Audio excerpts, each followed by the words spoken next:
Welcome guys. Today we move to NDA English paper transformation. PYQ pattern MCQs पिछले साल जो paper आए थे उनके बेस पर ये बनाया हुआ है। डायरेक्शन दिए हैं आपको, choose the best correct alternative that best transform the given sentence. आपको बेस्ट अल्टरनेटिव देना है जो दिए गए सेंटेंस को ट्रांसफॉर्म करता है, दिए गए सेंटेंस के बदले में आ सकता है। तो आपको क्या करना है, transform the sentence as directed. जैसे नंबर 1 में एक्टिव पैसिव, एक्टिव में दे रखा है सेंटेंस क्या है, someone has stolen my bag. ये एक्टिव वॉइस में है, किसी ने मेरा बैग चुरा लिया है, someone has stolen my bag. आपको क्या बनाना है इसका, पैसिव। आपको कितने ऑप्शन दिए हैं, ABCD 4 ऑप्शन दिए हैं। मैं पहले ही बता दूँ आपको, बजाय आप ऑप्शन देखें। हैज स्टोलन कौन सा टेंस है, present perfect tense. Has gone, has stolen, has written, has played या हैव प्लेड, हैव डन। तो क्या होता है परफेक्ट टेंस में, इसका पैसिव क्या बनता है, हैज बीन स्टोलन या हैव बीन स्टोलन। केवल 2 ही होते हैं। अब क्योंकि इसका जो ऑब्जेक्ट है माई बैग, ये सब्जेक्ट बनेगा, और जो सब्जेक्ट है समवन, वो पीछे जा करके एजेंट के साथ चला जाएगा। तो क्या होगा, माई बैग के साथ हैज स्टोलन, अगर माई बैग के साथ क्या आएगा, हैज बीन स्टोलन आएगा या हैव बीन स्टोलन आएगा, ये देखना है। कहना मैं ये चाह रहा हूँ कि हैज स्टोलन परफेक्ट टेंस है, यहाँ पर अब हैज बीन लगता है, हैज बीन स्टोलन या हैव बीन स्टोलन। अब देखो सब्जेक्ट क्या बनना है, ऑब्जेक्ट को सब्जेक्ट बनना है, माई बैग पहले आएगा। तो माई बैग क्या है, सिंगुलर नंबर थर्ड पर्सन, इसके साथ हैज बीन ही आता है, तो हैज बीन स्टोलन होगा, my bag has been stolen. अब देखें, बाय समवन भी कह सकते हो, नहीं तो कुछ भी नहीं कर सकते हो, my bag has been stolen. इसका मतलब है किसी ने तो चुराया ही है, someone has stolen my bag. पैसे में हम केवल इतना ही बोलते हैं, my bag has been stolen. A में दिया है माई बैग वॉज स्टोलन, ये पास्ट इंडेफिनिट का है। My bag has been stolen, ये मिल गया हमको। देखो माई बैग इज स्टोलन, ये प्रेजेंट इंडेफिनिट का है। My bag had been stolen, ये पास्ट परफेक्ट का है। यहाँ अगर हैज की जगह में हैड होता तो ये उत्तर आ सकता था, लेकिन यहाँ प्रेजेंट में है, प्रेजेंट परफेक्ट। तो बी वाला देखो, my bag has been stolen, ये करेक्ट है। तो आप क्या लिखोगे इसमें, राइट आंसर जो दिया है विकल्प, उसमें क्या लिखोगे, बी। नेक्स्ट असर्टिव दिया है आपको सेंटेंस, आपने उसको एक्सक्लेमेटिव में चेंज करना है। असर्टिव क्या होता है, असर्टिव स्टेटमेंट होता है जो यस में भी हो सकता है, नो में भी हो सकता है, अफर्मेटिव भी हो सकता है, नेगेटिव भी हो सकता है, और आपने उसका एक्सक्लेमेटिव बनाना है। एक्सक्लेमेटिव क्या हुआ, ऐसे सेंटेंस जो आश्चर्य व्यक्त करते हैं, ऐसे सेंटेंस जो दुख व्यक्त करते हैं, ऐसे सेंटेंस जो अचानक हर्ष व्यक्त करते हैं। देखिए सेंटेंस देखो असर्टिव में क्या दिया है, it is a very cold day, ये बहुत ठंडा दिन है। It is a very cold day, it is a very cold day. अगर टुडे लिख देता तो क्या हो जाता, आज बहुत ठंडा दिन है। इसका मतलब है it is a very cold day का मतलब आज दिन बड़ा ठंडा है, बहुत ठंड है, इसके लिए आता है it is a very cold day. अब हम देखो, what A cold day it is, it is a very cold day, how cold day it is, cold is the day, mark of exclamation लगा हुआ है। तो क्या कहोगे, मैं आपको बताऊं कहाँ पर व्हाट आता है, कहाँ पर हाउ। होते तो कोई 2 ही शब्द हैं आपके टारगेट में, ये हैं, एक ए वाला है, एक सी वाला है। मैं आपको बताऊं व्हाट के साथ नाउन आता है और हाउ के साथ एडजेक्टिव आता है। पहले मैं हाउ वाली को देख लेता हूँ। हाउ कोल्ड डे कर दिया इसने, देखो कोल्ड डे क्या हुआ, नाउन हो गया cold day. How cold the day is, अगर ऐसा होता तो ये सही हो जाता, क्योंकि हाउ के बाद कोल्ड एडजेक्टिव आया। अब बीच में क्या आना चाहिए, कोई आर्टिकल आना चाहिए, नहीं नाउन को अलग कर दो, इसके साथ मत रखो। अगर इसके साथ रखोगे तो नाउन हो जाएगा। तो नाउन अगर होगा तो उसके साथ क्या आएगा, व्हाट। जैसे यहाँ देखो, what a cold day it is, what के बाद आया है अ कोल्ड डे, ये नाउन है। तो क्या बन गया, कितना ज़्यादा ठंड है, कितना ज़्यादा ठंडा दिन है। What A cold day it is, दिन के लिए, मौसम के लिए, समय के लिए इट आता है। तो what A cold day it is, ये सही है। आपने इसको राइट किया और क्या लिख दिया आपने, विकल्प क्या है इसका, ए है, what A cold day it is, A answer हो गया इसका। इसी ढंग से यहाँ देखिए सेंटेंस नंबर 3 में डायरेक्ट इनडायरेक्ट स्पीच, आपको डायरेक्ट स्पीच में दे रखा है, आपने इसको इनडायरेक्ट स्पीच में चेंज करना है। डायरेक्ट स्पीच में क्या दिया है आपको, she said comma inverted commas begin I will come tomorrow, मैं कल आऊँगी, उसने कहा। तो आई विल कम टुमारो क्या है, फ्यूचर इंडेफिनिट टेंस है, फ्यूचर इंडेफिनिट टेंस। तो ये सी सेड क्या है, देखो सेड क्या है, रिपोर्टिंग स्पीच है। रिपोर्टिंग स्पीच की भर्व किस में है, पास्ट टेंस में। जब रिपोर्टिंग स्पीच की भर्व पास्ट टेंस होती है तो रिपोर्टेड स्पीच जो अभी बनेगा उसको हम खोलेंगे तो वो हमेशा पास्ट टेंस में ही जाएगा, प्रेजेंट नहीं हो सकता है। अपनी जगह पर कब रहेगा, जब ये रिपोर्टिंग भर्व क्या हो, प्रेजेंट टेंस या future tense.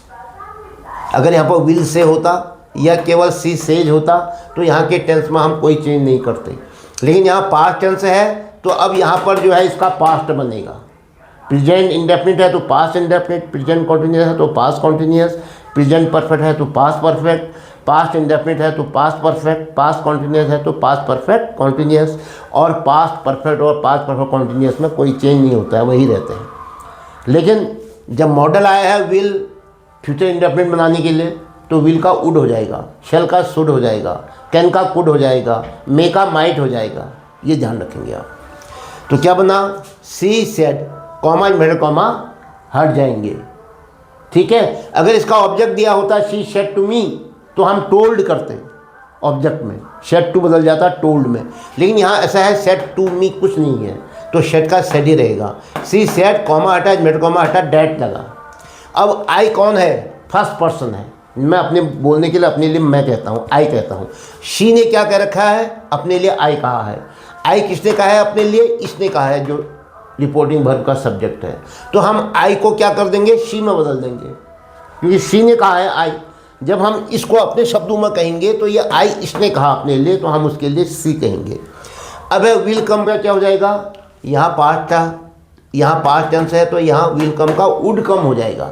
That C would come tomorrow, tomorrow कल के लिए कहते हैं, टुमारो चेंज होता है किसमें, द नेक्स्ट डे। तो क्या बना, she said that she would come the next day, she said that she will come tomorrow. देखो ये सी का सी विल का विल ही रखा, टुमारो का टुमारो ही रखा, तो ये तो गलत हो गया। She said that she would come the next day, यहाँ पर विल कम का वुड कम कर दिया, द नेक्स्ट डे का टुमारो का द नेक्स्ट डे कर दिया, और आई का सी कर दिया। तो इसका मतलब है ये सही है, she said that she would come the next day, ये सही है। और क्या कहोगे, बी वाला सही है। और she said she would come tomorrow, इसमें तो कंजक्शन लगा ही नहीं है। She said that she comes next day, ये तो प्रेजेंट टेंस कर दिया उन्होंने, यहाँ पास्ट टेंस था। तो इसका मतलब ये हुआ कि हमारा बी वाला ऑप्शन सही है, she said that she would come the next day, B. Next fourth question, degree change, degree of comparison भी कहते हैं इसको। हम किसी शब्द को जब एडजेक्टिव यूज़ करते हैं तो हम उनको 3 तरीके से कर सकते हैं। अगर मैंने कह दिया Ram is a tall boy, तो टॉल तो पहला बेस फॉर्म होता है, राम एक लंबा लड़का है। कैसा लड़का है, लंबा। Ram is a good boy, कैसा लड़का है, गुड। तो ये गुड टॉल क्या हो गए, बेस फॉर्म है, तो पॉजिटिव डिग्री हो गई। अब मैंने कह दिया Ram is taller then Mohan, Ram Mohan से टॉलर है, ज़्यादा लंबा है। तो मैंने राम और मोहन की तुलना करी। जब 2 लोगों की तुलना करते हैं तो क्या आता है, कंपैरेटिव डिग्री। और टॉल की जो दूसरी डिग्री होती है उसको हम कहते हैं कंपैरेटिव डिग्री। तो क्या हो जाएगा, टॉल का taller. Ram is a good boy था, तो अब क्या हो जाएगा, राम इज गुड का क्या हो जाता है, better. Ram is better than Mohan, good better best, 3 डिग्रियाँ होती हैं। क्या कहा मैंने, toll taller tallest, good better best, bad worse worst. ठीक है, ऐसे हर एडजेक्टिव की 3 डिग्रियाँ होती हैं। तो ये कह रहा है कि डिग्री चेंज करनी है आपने। अब सेंटेंस देख लेते हैं, Ravi is the tallest boy in the class. Adjective क्या है, टॉलेस्ट, इसको ध्यान रखोगे। डिग्री ऑफ कंपैरिजन किसके लिए आता है? एडजेक्टिव के लिए आता है। ये है टॉलेस्ट, ये है एडजेक्टिव। टॉलेस्ट किससे बना है? टॉल से। Tall, taller, tallest. तो रवि जो है कक्षा में, tallest boy in the class, कक्षा में सबसे लंबा लड़का है। इसका मतलब क्या हुआ? अगर आप पॉजिटिव डिग्री बनाओगे, इसकी दो चीज़ें बन सकती हैं। सुपरलेटिव दे रखा है भाई, इसको हम पॉजिटिव भी बना सकते हैं, इसको हम कंपैरेटिव भी बना सकते हैं। अब देख लेते हैं, अगर वो कहता है कि एक ही चीज़ बना रखी है, उसने सही दे रखी है, तो हो सकता है पॉजिटिव डिग्री सही दी हो, या कंपैरेटिव डिग्री दे रखी है तो कंपैरेटिव सही होगी। कभी कभी दोनों भी दे सकता है वो। तो देखते हैं पॉजिटिव का मतलब क्या हुआ, ऐसे समझो। पॉजिटिव का मतलब हुआ कि टॉलेस्ट की जगह में टॉल आएगा। टॉलेस्ट की जगह में क्या आएगा? टॉल। एक बात क्लियर हो गया। और कंपैरेटिव डिग्री बनाओगे तो क्या आएगा? टॉलेस्ट की जगह में टॉलर। टॉल, टॉलर, फिर उसके बाद दूसरों से उसकी तुलना करोगे। अब क्या कहोगे?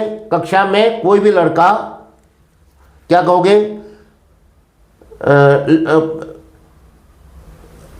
रवि जो है कक्षा में किसी भी अन्य लड़कों से ज़्यादा लंबा है। रवि इज नहीं, no other boy in the class is as tall as Ravi. No other boy, no other boy in the class, no other boy in the class, समझने की कोशिश करो। No other boy in the class, कोई भी लड़का इतना लंबा नहीं है एज रवि, जितना रवि लंबा है। तो क्या आया हमारा? टॉल आया। तुलना तो कोई मतलब नहीं है इसमें, हम एक सामान्य बात कह रहे हैं। कक्षा में कोई भी लड़का रवि के बराबर लंबा नहीं है, तो कैसे कहेंगे? No other boy. कहीं दिया है नो अदर बॉय नहीं दिया है, नो बॉय कह दिया, वैसे नो अदर बॉय लिखा जाता है। चलो कोई बात नहीं, पेपर वाले को हम गलत नहीं कह सकते। नो बॉय इज टॉलर, ये तो वो है। Ravi is taller than any other boy in the class. इसका मतलब क्या दिया है इसमें? टॉलर, कंपैरेटिव डिग्री दे दी। Ravi is taller than any other boy in the class. क्या कहा मैंने?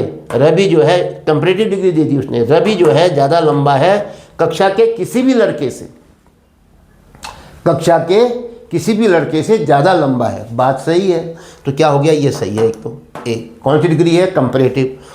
Ravi is a very tall boy, ये हम नहीं मान सकते हैं Ravi is a very tall boy को। No boy is taller than Ravi, कोई भी लड़का रवि से ज़्यादा लंबा नहीं है। ये और ये तो एक ही बात हो गई। देन एनी अदर बॉय कहा ना उसने, किसी भी लड़के से ज़्यादा लंबा, इसने इसका उल्टा कर दिया। नो अदर बॉय इज, गलत कर दिया इन्होंने, पेपर ही गलत हो गया।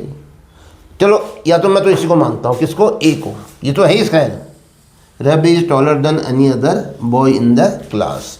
और ये भी कंपैरेटिव दे दिया फिर। No boy is taller, no boy नहीं होगा, no other any, no other boy is as tall as Ravi होना चाहिए था। पॉजिटिव डिग्री अगर दोनों कहते हो आप कंपैरेटिव बनाओ तो जैसा ये है वैसा ही ये भी है।